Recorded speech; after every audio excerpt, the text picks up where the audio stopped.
Hey guys, this is Northville Tech. In this video, we're going to learn how to add a payment method on Kroger. Open the website at Kroger.com, then click the drop-down arrow beside Sign In. On the drop-down list, you will see a Sign In button. Click on the Sign In button. Now, sign in with your email address and password.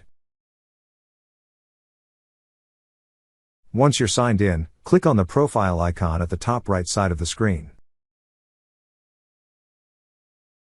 On the drop-down list, you will see an option for My Account. Click on My Account. Now on the left side menu of this page, you will see a Wallet tab.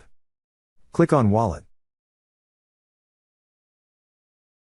On this tab, you will see an option for Add New Card.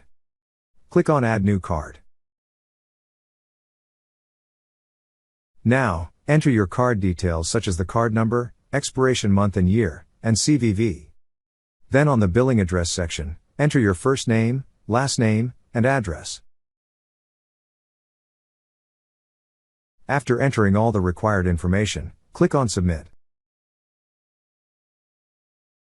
Now you will see a pop-up message that says Successfully Saved Card. That's how you add a payment method on Kroger. Thank you so much guys for watching, and if you have not yet subscribed to our YouTube channel, please subscribe to our YouTube channel as we create tech videos almost every day. Also check out our website northvilletech.com for great tech articles, and our recommended resources in the description below for various sign-up bonuses.